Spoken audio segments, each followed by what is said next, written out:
Function. Function কাকে বলবো? Suppose আমরা যে কোনো একটা ভ্যারিয়েবলকে ধরলাম, সাপোজ ওয়াই। এখন যদি ওয়াইকে লিখি ওয়াই ইকুয়ালস টু 5, আর আমি ধরলাম ওয়াই, যদি লিখি Y equals two 5x। Sir, হ্যাঁ বল। তাহলে y ইকুয়ালস টু 5,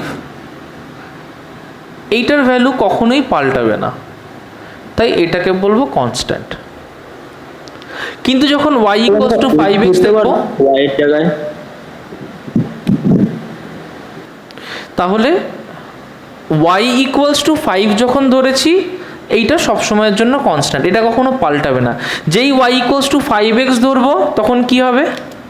তখন আমার x এর ভ্যালুর উপরে ডিপেন্ড করে y এর ভ্যালু চেঞ্জ হতে পারে।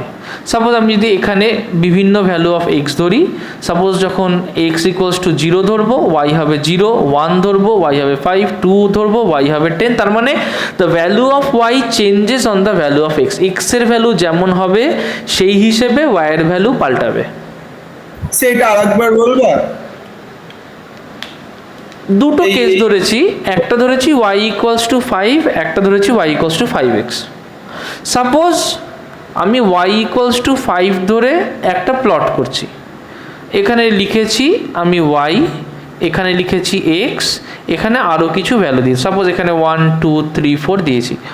এখন y ইকুয়ালস টু 5, x যদি 1 হয় y এর ভ্যালুর কোনো চেঞ্জ হবে না। 2 হয় y এর ভ্যালুর কোনো চেঞ্জ হবে না, কারণ y তো কনস্ট্যান্ট। 3 হয় y এর ভ্যালু চেঞ্জ হবে, 4 হয় y এর ভ্যালু চেঞ্জ হবে হবে না। কেন হবে না? কারণ yটা হচ্ছে কনস্ট্যান্ট। চলে আসি y ইকুয়ালস টু 5x এ। যখনই আমি x এর ভ্যালুটাকে চেঞ্জ করব, অ্যাকর্ডিংলি y এর ভ্যালু চেঞ্জ হবে। এইরকম একটা জিনিস যে অন্য আর একটার উপরে ডিপেন্ড করে, অন্য x এর উপর ডিপেন্ড করতে পারে, অন্য 2-3টে ভেরিয়েবলের উপর ডিপেন্ড করতে পারে, তাহলে y কে লিখবো y is a function of x। Read কিভাবে করব? এটাকে রিড করব এইভাবে যে y is a function of x, y is a function of x। ধরো তোমার কাছে আর একটা ইকুয়েশন আছে, ইকুয়েশনটা এরকম আছে যে y equals to 3x plus 2z। 3x plus 2z আমি কি করলাম? আমি একটা প্লটিং করব, যার জন্য আমি কিছু ভ্যালু বের করতে চাইছি। তাহলে আমি কি করেছি যে এখানে y কে রেখেছি, এখানে x কে রেখেছি, আর আমি অ্যাডিশনালি একটা z এর কলম করেছি। ওকে, z এর কলম করেছি। সাপোজ কোনো সময় x ইকুয়ালস 0 z ইকুয়ালস 1, কোনো সময় z equals 1 x equals 1 z equals 0, কখন x মাইনাস 2 z হচ্ছে প্লাস 3, এরকম কয়েকটা ভ্যালু নিয়েছি। তাহলে x যখন 0 z যখন 1, তখন y এর ভ্যালু কি হবে? 0 আর 1, দ্যাট মিনস 0 প্লাস 2, তাহলে y এর ভ্যালু হচ্ছে 2। তাহলে এই কেসে y এর ভ্যালু হলো 2। যখন x হচ্ছে 1 z হচ্ছে 0, তাহলে x যখন 1 z যখন 0, তাহলে 3 ইন্টু 1 প্লাস 0, তখন y এর ভ্যালু হলো 3। যখন x minus 2 z plus 3, minus 2 into 3, that will be minus 6, plus 2 into 3, that will be plus 6, y will be 0। তার মানে কি হচ্ছে? তার মানে depending on the value of x and y, x and z, y এর ভ্যালুটা change হচ্ছে। y এর ভ্যালু তো কনস্ট্যান্ট নয়, y এর ভ্যালু ইজ চেঞ্জিং। কেন চেঞ্জ হচ্ছে? x আর z চেঞ্জ হচ্ছে। তার মানে এইটাকে লিখতে পারি, y কে লিখতে পারি যে y is a function of x and z। কিভাবে রিড করব? রিড করব এটাকে এটাকে রিড করবে এইভাবে, read y is a function of x and z, y is a function of x and z। আচ্ছা, এইটুকু তো পরিষ্কার বুঝতে পেরেছি যে একটা ফাংশন আমরা কি করে ডিক্লেয়ার করব। এখন সবসময় ফাংশনকে কি f x, z দিয়ে লিখতে হবে, নাকি অন্য কিছুতেও লিখতে পারো। ধরো তুমি যদি ওয়াইকে লেখো, যদি এই ক্ষেত্রে ওয়াইকে লেখো Y equals to Y X, তার মানেও বোঝায় Y is a function of X. তুমি যদি এখানে লেখো Y equals to Y X plus Z, এখানে যদি লেখো যে Y equals to Y X plus X comma Z, তাহলেও কিন্তু বোঝায় Y is a function of X and Z. আচ্ছা, ফাংশন আমরা বুঝলাম, এবার আমরা ফাংশনের চেঞ্জ বুঝবো। ভীষণ ইম্পর্টেন্ট এটা, ফাংশন আর ফাংশনের চেঞ্জ। যাদের 7:30 থেকে পড়া আছে, সাপোজ আমার কাছে একটা ফাংশন আছে। কেমন ফাংশন আছে? সাপোজ আমার কাছে একটা ফাংশন আছে y equals to 2x square. আমার কাছে এইরকম একটা ফাংশন আছে। আচ্ছা, 2x স্কোয়ার প্লাস 2 প্লাস 3, যাও, আমার কাছে এরকম একটা ফাংশন আছে। আমি কি করব? এই ফাংশনটাকে প্লট করতে চাইবো। তার জন্য কি করব? আমি একটা গ্রাফ ডিজাইন করব, যে গ্রাফটায় এইখানটায় থাকবে আমার y, এখানে থাকবে x। আমি তিনটে কারেসপন্ডিং ভ্যালু নিয়ে গ্রাফটাকে ডিজাইন করব। এক হচ্ছে x হচ্ছে 0, x হচ্ছে 1, x হচ্ছে 2। আচ্ছা চলো আর একটা ভ্যালু নেওয়া যাক, x হচ্ছে 3। যখন x এর ভ্যালু 0, তখন y এর ভ্যালু হবে 2 ইন্টু 0 স্কোয়ার মানে 0 প্লাস 3, y এর ভ্যালু হবে সিম্পলি 3। যখন x এর ভ্যালু হবে 1, তাহলে 2 ইন্টু 1 স্কোয়ার তার মানে 2 প্লাস 3, y এর ভ্যালু হবে 5। যখন x এর ভ্যালু হবে 2, y এর ভ্যালু হবে 2 into 2 square, that is 2 into 4, that is 8 plus 3, that will be 11। যখন y এর ভ্যালু হবে, x এর ভ্যালু হবে 3, 2 into 3 square, 2 into 9, that is 18, 18 plus 3, that will be 21। তাহলে আমি কিছু কারেসপন্ডিং ভ্যালু পেয়ে গেছি। কি করব? এই ভ্যালুটাকে ফার্স্টেই আমি একটা এক্স ওয়াই গ্রাফ আঁকবো, একে এই ভ্যালুটাকে পুট করে দেবো। একটা এক্স ওয়াই গ্রাফ এঁকে ভ্যালুটাকে পুট করে দেবো। আচ্ছা, ভালো করে দেখবে যে আমি কিভাবে পুট করছি। প্রথমে y আমার 3 থেকে 21 অবধি আছে, তাহলে 3 থেকে 21 y করব। This is 0। এই অ্যাক্সিসটা অবভিয়াসলি আমার y Axis. This is 10, this is 20। তাহলে ধরো এটা 3, তারপরে আছে 5, ধরো এটা 5, তারপরে আছে 11, ধরো এটা 11, তারপরে আছে 21, ধরো এটা 21। 0 1 2 3, তাহলে 0 1 2 3, এদিকে কে আছে? এইদিকে আছে x। 0 1 2 3। আমি কি করলাম যে x এর রেসপেক্টে গ্রাফটাকে ঝমঝম করে প্লট করে ফেলবো। তাহলে 0-তে 3-তে, 1-এ 5-এ, 2-তে 11-এ, 3-তে 21-এ। গ্রাফটাকে যদি প্লট করি কেমন দেখতে লাগবে? গ্রাফটা দেখো এই রকম দেখতে। ওকে, গ্রাফটা এইরকম দেখতে। এবার আমাকে কি বুঝতে হবে? দেখো, যদি আমি যে কোনো দুটো পয়েন্ট নিই, যেমন ধরো আমি এই পয়েন্টটার কথা ভাবছি, এই পয়েন্টে x এর ভ্যালু কত? x এর ভ্যালু হচ্ছে 2। এই পয়েন্টে fx এর ভ্যালু কত? fx এর ভ্যালু হচ্ছে 11। তাহলে ভালো করে বুঝবে, এই পয়েন্টে x এর ভ্যালু হচ্ছে 2, fx এর ভ্যালু হচ্ছে 11। ভালো কথা। চলে যাব তার পরের পয়েন্ট, লাল দিয়ে মার্ক করছি। এই পয়েন্টের কথা ভাবছি। এই পয়েন্টে যদি দেখি, তাহলে এই পয়েন্টে x এর ভ্যালু হচ্ছে 3, fx এর ভ্যালু কত? 21। তাহলে fx এর ভ্যালু কত? 21। ইন্টারেস্ট কিসে আমার? ইন্টারেস্ট হচ্ছে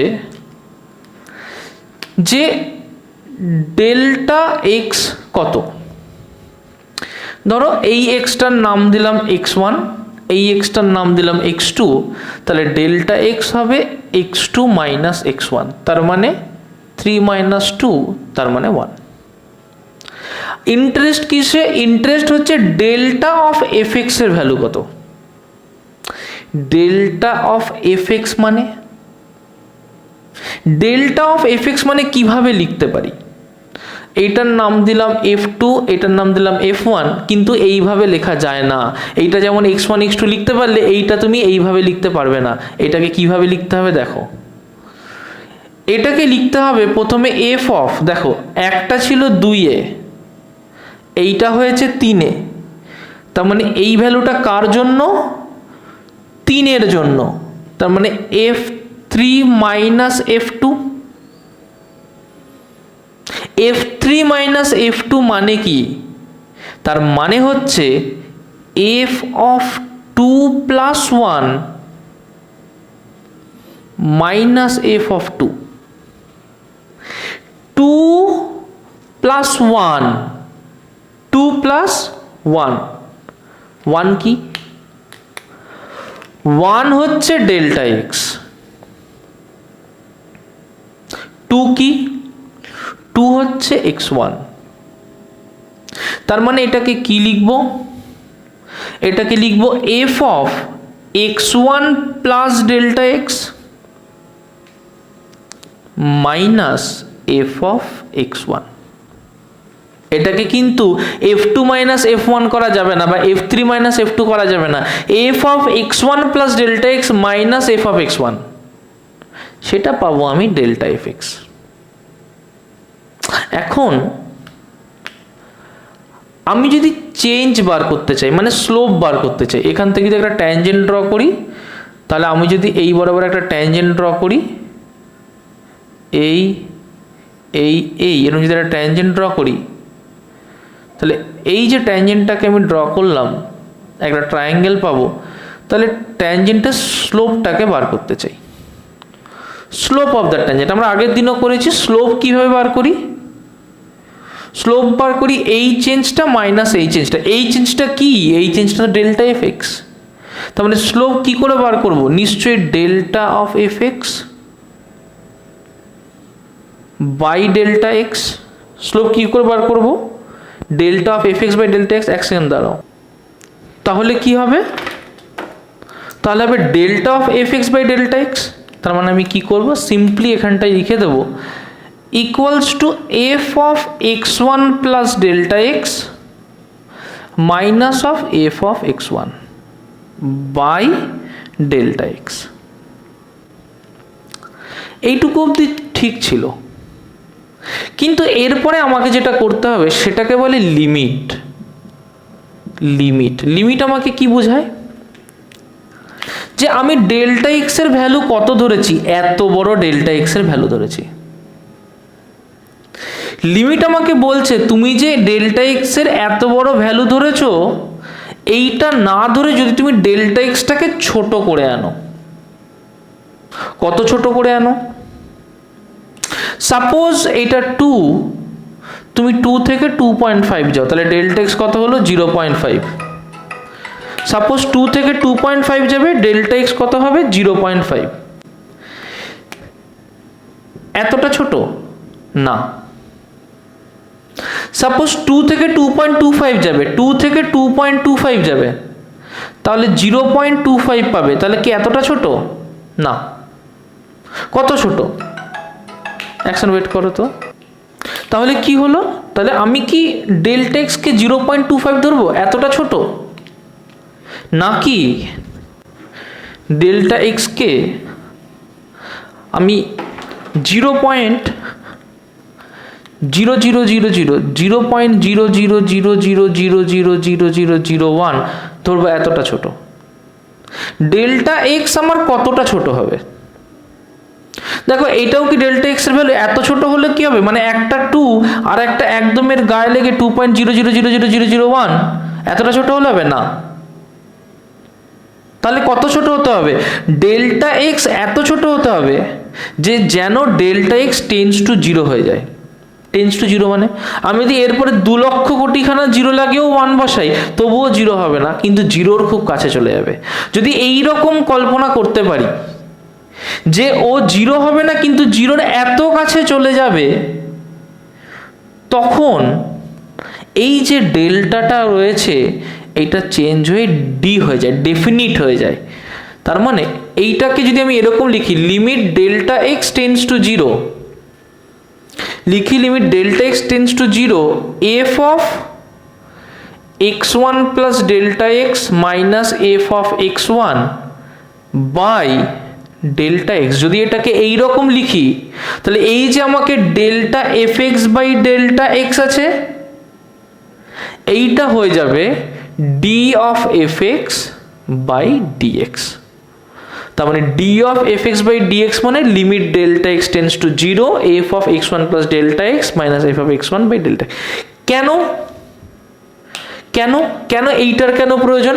আমার এই কার্ভটা খুব সুন্দর সাজানো, কিন্তু আমার তো এরকম কার্ভ নাও হতে পারে, আমার তো অন্য রকমেরও কার্ভ হতে পারে। আমার তো একটা কার্ভ হতে পারে যে কার্ভটা হচ্ছে এই রকম, আমার তো এই ধরনের একটা কার্ভ হতে পারে, আমার তো এই ধরনের একটা কার্ভ হতে পারে। তাহলে এই রকম কার্ভের ক্ষেত্রে আমার ইনস্ট্যান্টেনিয়াস দরকার, কোনো একটা মোমেন্টে, ধরো এই মোমেন্টে দরকার, তাহলে এই মোমেন্টে কত সেই স্লোপটা আমার দরকার। তাহলে এই মোমেন্টে স্লোপ পেতে গেলে আমাকে এইটুকু গ্যাপ আর এইটুকু গ্যাপের মধ্যেই কতটা স্লোপের চেঞ্জ হচ্ছে সেটা ভাবতে হবে। তার মানে আমাকে ডেল্টা এক্সকে ছোট করতে হচ্ছে, কিন্তু যদি আমি ইন্টারভালটা ছোট না করে বড় রাখি তাহলে বড় রাখলে এই চেঞ্জ আর এই চেঞ্জ, তার মানে এই হয়ে যাবে আমার স্লোপ। কিন্তু এটা তো অ্যাকচুয়াল স্লোপ নয়, এটা হচ্ছে অ্যাভারেজ স্লোপ। এই যে স্লোপটা আমি পাবো এটা হচ্ছে ইনস্ট্যান্টেনিয়াস স্লোপ। রেশমি তুই আজকে একটা কোয়েশ্চেন করেছিলি, স্যার ইনস্ট্যান্টেনিয়াস স্লোপ কি?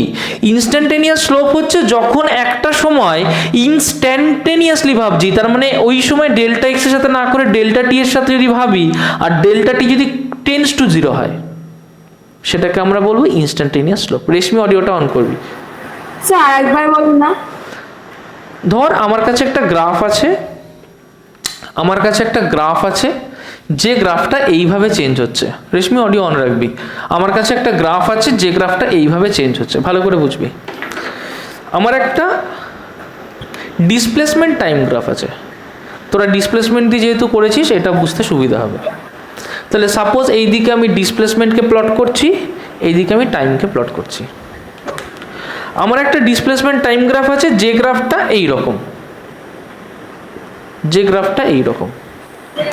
আমার ভেলোসিটি বার করতে হবে। আমরা জানি slope of a displacement time graph আমাকে ভেলোসিটি দেয়।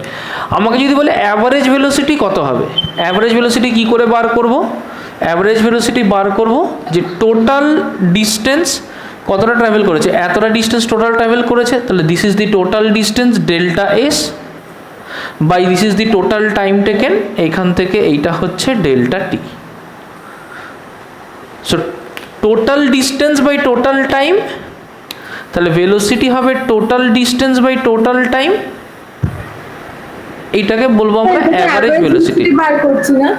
হ্যাঁ বল বল। স্যার এই যে টোটালটা মিলে হচ্ছে অ্যাভারেজ ভেলোসিটি হচ্ছে। হ্যাঁ এটা তো অ্যাভারেজ ভেলোসিটি করছি, total distance by total time.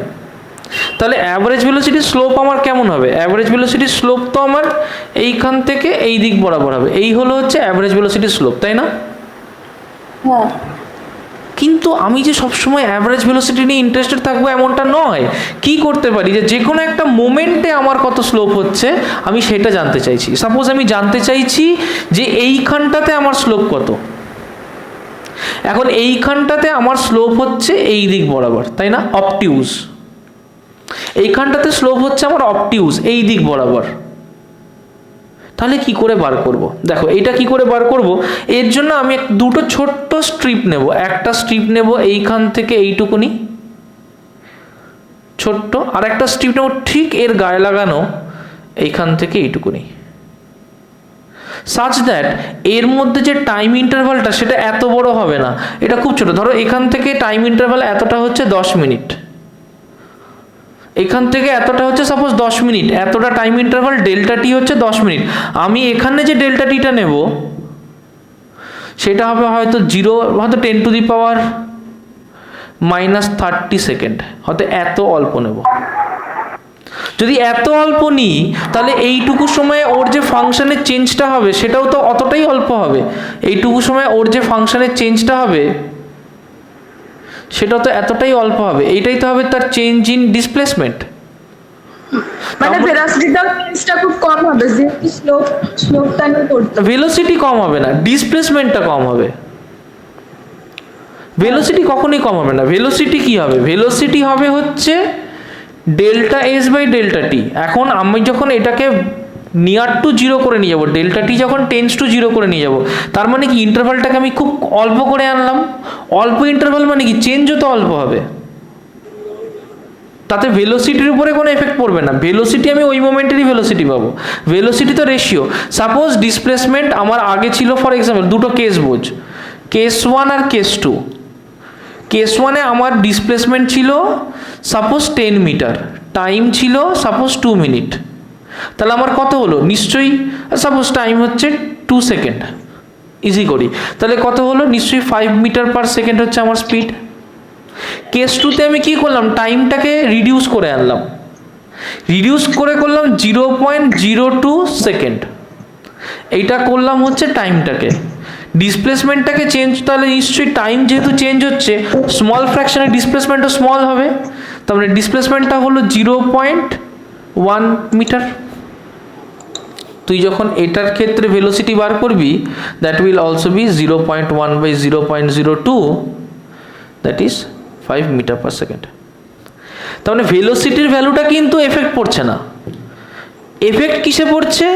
Effect পড়ছে যত ইন্টারভালটা কম হবে তার রেসপেক্টিভ ডিসপ্লেসমেন্টটাও কম হবে।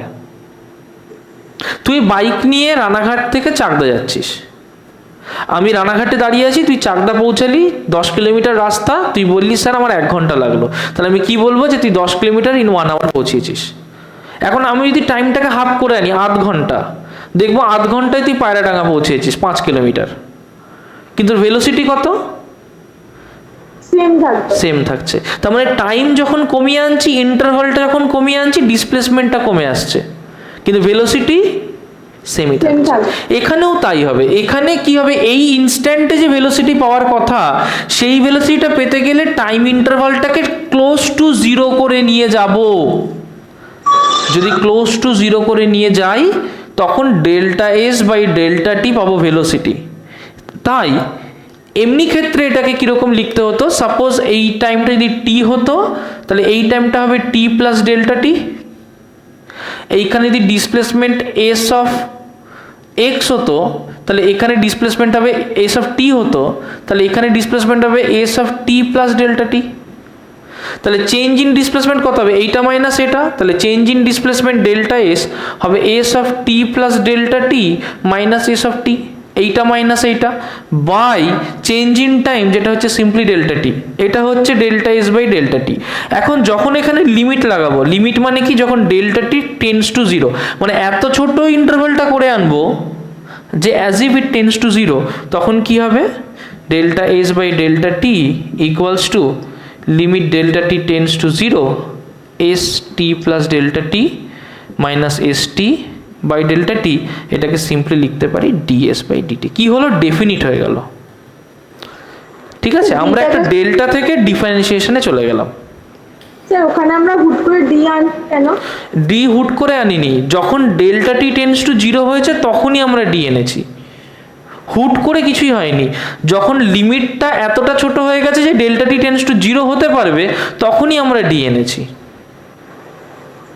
ডি এর মানে তাহলে অনেক ছোট ভ্যালু। ডি এর মানে হচ্ছে একটা চেঞ্জ, যে চেঞ্জটা এমন একটা ইন্টারভালে হচ্ছে যে ইন্টারভালটা টেন্স টু জিরো, খুব ছোট ইন্টারভাল। মানে ধর একটা ইভেন্ট তুই এখন দেখছিস, একটা ইভেন্ট তুই এখন থেকে 10⁻³ সেকেন্ড পর দেখছিস, কত ছোট ইন্টারভাল বুঝতে পারছিস? ইন্টারভালটা টেন্স টু জিরো। এইরকম ইন্টারভালে যদি কোনো ঘটনা ঘটে, তখন সেটা ডেল্টা থেকে হয়ে যাবে ডি। এইটাকে বলে ইনফাইনাইট সিমাল। এই যে যখন delta T tends to zero বলছি, এইটাকে বলে ইনফাইনাইট সিমাল। ওকে, এটাকে বলবো ইনফাইনাইট সিমাল। হ্যাঁ বল রেশমি, কি বলছিস? ডেল্টা টি হচ্ছে change in small time interval. Delta হচ্ছে change in small time interval, শুধু স্মল নয়, so small that it tends to zero. শুধু স্মল নয়, ডেল্টা টি যখন ডেল্টা টি মানে যে কোনো চেঞ্জ ইন টাইম। তুই যদি সকাল 10টা আর দুপুর 12টা ভাবিস, তার মধ্যে চেঞ্জ 2 ঘন্টা, দ্যাট ইজ অলসো ডেল্টা টি। কিন্তু যখন আমরা ডিফারেন্সিয়েশনে ঢুকবো, তখন আমরা যে ডেল্টা টির কথা ভাববো, সেই ডেল্টা টিকে এমনই হতে হবে যে the interval tends to zero. তার মানে এখন যদি 10টায় একটা ঘটনা ভাবিস, আর একটা 10টা বেজে 00 মিনিট 00 সেকেন্ড ইন্টু 10⁻⁻ সামথিং মিলি সেকেন্ড, বুঝতে পেরেছিস? এইরকম অর্ডারে যদি হয়, মানে এত হালকা চেঞ্জের মধ্যে যদি ভাবতে পারিস, তবেই কিন্তু আমরা ডিফারেন্সিয়েশনে পৌঁছাতে পারবো। ঠিক আছে, জিজ্ঞেস করবো প্রত্যেক